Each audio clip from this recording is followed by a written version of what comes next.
None of you going to say anything about this? I'm wearing a prop just for purposes of this show. I'm wearing a red vest. Glenn Youngkin, R.I.P. Yeah, it doesn't look like a Youngkin red vest. Yeah. I'm sorry. No, it's not a Youngkin red vest, but it is just a looks red like you're dressed vest. normally. Okay. And this is donors.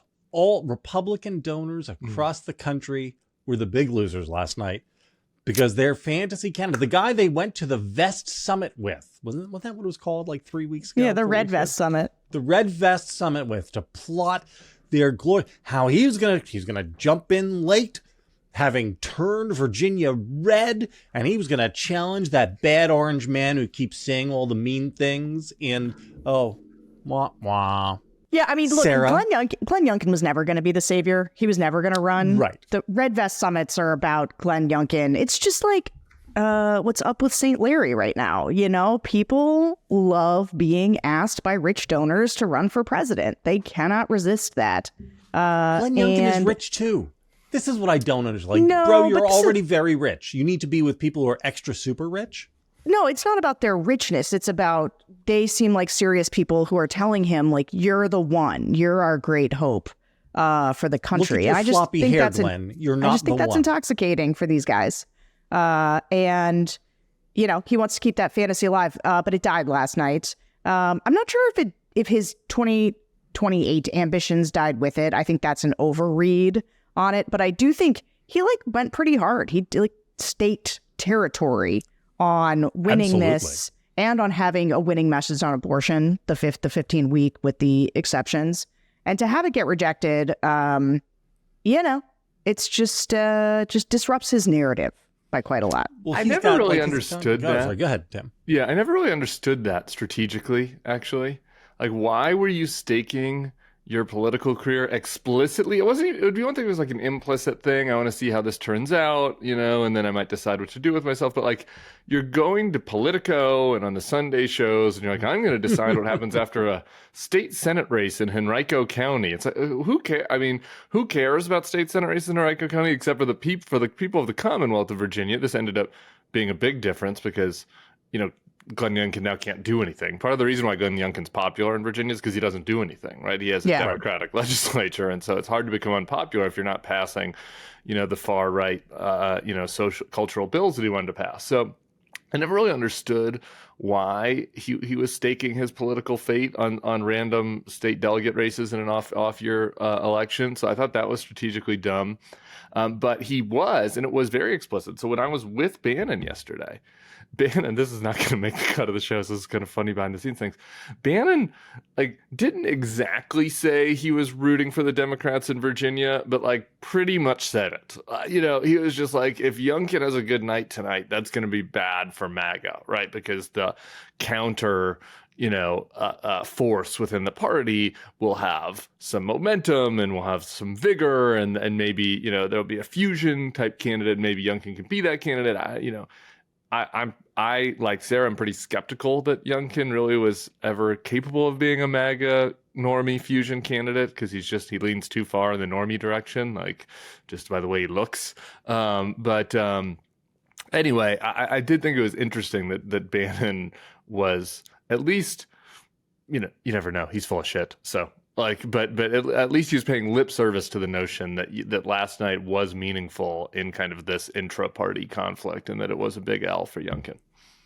Yeah, because look, this is, you know, when these Republicans, right, they have a bad night, Bannon and Trump can turn around and be like, Trump's not on the ticket. And as long as Trump's not on the ticket, it's just like, you can't win without him. And frankly, I've had a lot of emails this morning with people being like, what does it mean for 2024? And I'm like, disaggregate this from 2024, because because people right now, everybody wants to make it about the poll this weekend, and then how this is a repudiation to the poll this weekend. Stay tuned for the rest of the show. Okay. No. Okay. I'm not saying for listeners. We're going to get to that poll. So continue, Sarah. Well, I don't want to step on our path here. I just think that the people who are saying that it's different when Trump's on the ballot are correct.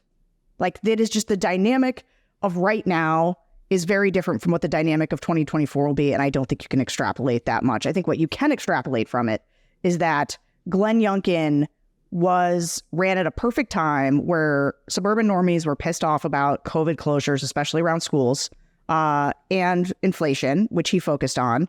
And and that's why he won. He won at a very particular moment. People are down on Biden, whatever. And he had the right issue.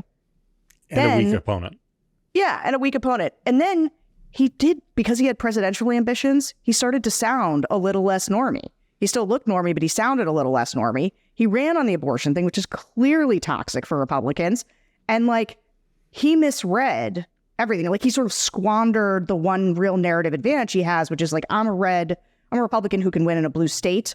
And he sort of did the same thing that DeSantis did. Like, they have this narrative where it's like, well, I'm a Republican who can win. I'm a fusion candidate. And then they feel pulled to MAGA and to the base because they're all in their ear once they went. And then they lose the normies and it's all over. Can I read something to you guys? Yeah. I'm going to read something to you. I'm not going to tell you who it is first. I'm just going to read it. We can discuss it, and then I'll tell you who it is. Rich Lowry. Ross Douthat. The reality is that the GOP as a national party is dead. It is now a conglomeration of several regional parties. In parts of the country, Republicans must run wrapped in the MAGA label as Donald Trump candidates. In other parts of the country, they must run as far from Trump as possible. That renders the GOP a regional party of divergent views that must then assemble a coalition of disparate and often incompatible values. For all the polling that shows Joe Biden doing a terrible job and people not liking Biden, the GOP might just be too divided to win nationally at this point. In fact, Joe Biden is hugely unpopular, and that should spell doom for his party, but that is not happening in the actual elections. Eric Erickson.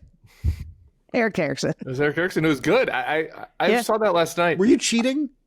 No, I saw. Are you cheating, Sarah? We're on Twitter, JVL. We're on Twitter. We see what he says. That's my buddy Eric Erickson. Yeah, I think it's a little overstated, but I think that directionally it's right. I think that directionally it's right, and I think that this is particularly true in off-year elections, and this relates exactly to what Sarah was just saying about Trump. Trump being on the ballot doesn't help Republicans necessarily because he's popular, more popular than these other candidates, but it helps solve this problem that you're talking about. Right? Like, if you have an election where Trump is on the ballot, and then you also have Dave McCormick on the ballot in Philly, in Pennsylvania, Dave might be able to get the Trump voters because they turned out to vote for Trump, and maybe Trump doesn't get all the Dave voters, right? But it kind of helps the party. It lifts the boats, right? And in these off-year elections, the Trump people aren't turning out for Dave, right? And a lot of the normies are actually not turning out for Dave because these candidates, I'm just using Dave as a generic candidate. He wasn't on the ballot last night because these candidates are like trying to appeal to the Trump voters by being overly animated about these MAGA issues, and you end up in the sour spot, right? That Sarah's talking about, that DeSantis and Youngkin got in, where you're turning off the people you are appealing to, in just your generic suburban swing voter types, and you're not actually motivating maybe some of the Trump voters, but not all of them are turning out. And so I think you saw this last night, and the other side of this coin, and me and Bill talked about this a lot last night on YouTube, which you should go check out if you're not monitoring our YouTube feed. But the inverse of this coin is the Democrats now have a really good off-year coalition because they've added into their posse a bunch of suburban moms and dads who are conscientious and who vote and who do mail-in ballots and who care. You know what I mean? And so I think Eric's point is definitely right about off-year elections. I think it's a little overstated for presidential elections. So, but doesn't Trump solve that problem to a large degree? I mean, I've been ringing this bell for a long time. That I actually think it turns out that Trump is very important for the Republican Party. Terrible for the Republican Party. Maybe Trump himself can't, but Trump is actually better for down ballot Republicans when he is on the ticket, because at the top of the ticket, he brings out his voters. His voters will then just vote for whoever's underneath him. And the normie R's might vote for Biden at the top, but they will still vote for Dave McCormick. And having somebody like Ron DeSantis at the top of the ticket might not do that for them. Having Nikki Haley might not do that for them. Now, there are other ways they can win. Right, Nikki. I think Nikki and Ron are different in this regard. They totally are, but not in regards to the MAGA voters, right? So if Nikki Haley were to be the Republican nominee, which she isn't going to be, Right. she would have to win in a different way, right? She has to win by actually winning a whole bunch of those middle voters to make up for the MAGAs who don't show up for her. Sort of, but also let me just say that the big difference is that Trump is turnout fuel on both sides, right? So Trump is turnout fuel for the Republicans who love him, who don't turn out any other time, but he takes a bunch of people who are really not that into Biden, right? There's not a pro-Biden coalition that can anyway rival an anti-Trump coalition, right? So he turns out all the people who really hate him. And so if Nikki's on, what happens is the lack of enthusiasm for Biden suddenly becomes a really big problem because they don't hate Nikki enough to turn out against her. Not because of the ballot number, but I just wish for political science purposes we could run Trump 2024 and Nikki 2024 to see what the total vote count number would be. I'd be fascinated at Go what way the down. drop-off would be. Right. Way Way down. by like, which would be great. 20 million. Drop-off, but yeah, Right. Which would be fantastic for America. That would be a sign of health. I think. It would be a sign of voting. health. Yeah. It would be a sign of health. Democracy. This is a myth, this idea that when turnout is high, that it means democracy is healthy. Totally I agree. remember, I tell this story all the time. I was in the Totally Czech agree. Republic one time, and a senator there said to me from the Czech Republic, she's like, I knew we had really entrenched democracy when the number of people voting went down, because it meant people didn't think things were on fire. Yep. And they could check out of politics. That is actually healthier politics. People who are like, Absolutely. we need everybody to vote. Not true. That's always one of my big rants with liberal donors and liberal activist types who are always like, more voting, more registration. I was like, do you know the demographic with the largest number of non-voters? Non-college white people. Are we sure? Are we sure we want every single person to vote? Because the biggest demographic, I don't know. The non-voting, non-college white people are the demo that you're looking for. Just I throwing want that out everybody there. to have do-gooders. access. I want Everybody should have access. too. But I don't want everybody to feel so freaked out that well, they that's the feel like point. they, Everybody ought to feel like if they just skip an election, like the fate of the world is not on the line, right? That's right. Like, and they can vote in the next election, and the next election will be the same kind of choice between the two uniparty candidates, and everything will be fine. Kentucky, Andy Bashir Andy, as you just did a focus group with them, right, Sarah? Guys, and lots of I'm people not talking saying- about Andy. I'm not saying the shirt. I'm just saying if you listen to the focus group pod, it's all right there. Okay? Absolutely. It is these Bashir Trump voters, okay? These are people who voted for Trump. They called him Andy. They liked him. They talk about how responsive he was. There's one guy in there talking about how they don't see eye to eye on the issue of life, but he still likes Andy because Andy's a good guy with good values, and he can overlook that one thing. I mean, this is why Andy Bashir just won by 5 points, and I wish that I could bottle it and force feed it to the rest of the Democratic Party. So one of the points Bill made with Tim last night is that there, we talk all the time about asymmetries between the two parties, where you have like Larry Hogan succeeding in a blue state. You also have the Republicans in Maryland trying to ride him out on a rail because they hate him so much.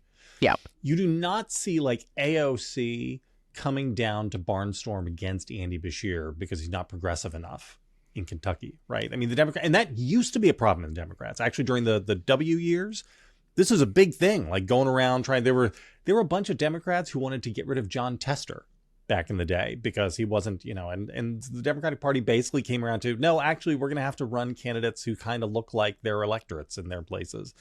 And the Republicans have then switched places with them on that. Republicans now have like purity tests that they're running everywhere, wanting to primary people. Yeah, I wish both parties would learn a little bit more about this. Frankly, it'd be better for the Bulwark crowd. And I think the Democrats could do even better on this. I think that a lot of times I think the Democratic problem in a lot of these red and purple states is more, we run candidates like Amy McGrath that fit the district, but then in order to get online donations, like Amy McGrath, instead of running like a military person who's moderate, runs indistinguishable from the national party, right? And that doesn't work, right? Now, there are differences between Senate elections and governor's elections, and I always think back to my favorite Sarah focus group ever was with Alabama and Georgia voters, where they were like, the same voters were talking about how they liked Kemp and KIV or whatever, even though they weren't MAGA, because they got things done, they did whatever in their communities. And then when we got to the federal offices, they were like, I like MTG and Matt Gaetz because they get things done, right? Like voters' conceptions of what a governor should do and what a federal person should do is very different. So I do think governor's races lend themselves to these types of candidacies a little bit more. But that doesn't mean that it wouldn't work in Senate races, for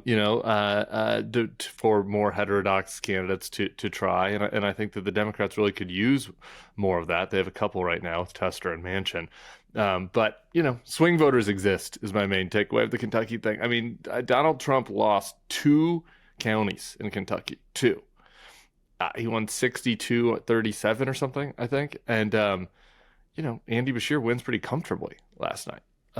So a huge swing vote. And so, persuasion matters. Yeah. I have a question for you, Tim, because one of the things that Beshear did that Presley in Mississippi didn't do was he ran as a pro-choice candidate, right? He didn't try to be a pro-life candidate, even there in Kentucky, which Presley ran as a pro-life Democrat, which I think both you and I, or maybe all three of us might have said, that's a good move. Like, we need more pro-life Democrats to kind of meet the moment. I'm not sure it didn't hurt Presley, though, not to have.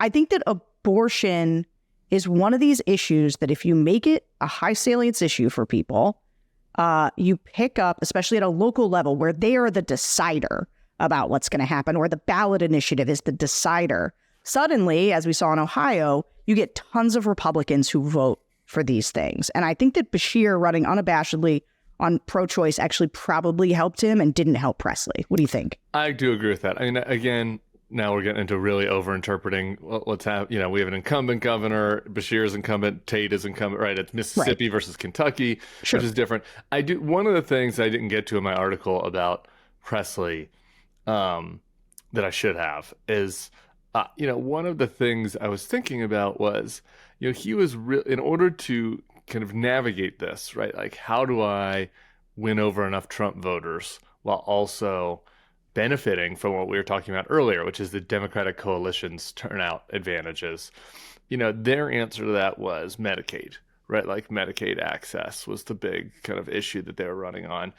And I was just kind of, the whole time I was like, there's this little doubt in my head that was like, is that enough actually? Does there need to be something else? Does there need to be another fig leaf? And maybe that's simply 6-week abortion access, right? Or something like very, you know what I mean? Some pretty pro-life view, right? That was something that people could grab onto. Like those Kentucky ads. The one ad with the young woman who got raped by her stepdad or whatever. And that was really powerful. And that's like a 80-20 issue, I think, even in Mississippi. Maybe even if it's a 65-35 issue in Mississippi, right? Like, maybe there's a way for Democrats to balance this more. When John Bel Edwards ran as a pro-life Democrat in Louisiana, it was in a pre-Dobbs era, right? And so he could be kind of pro-life in a hand-wavy way, in a way that kind of like signals to the SoCons, like, you can trust me. I'm not one of those bad Democrats. But maybe in a post-Dobbs world, I do agree that it might have helped Presley navigate that swing voter plus turnout advantage to have not been so hard line on that.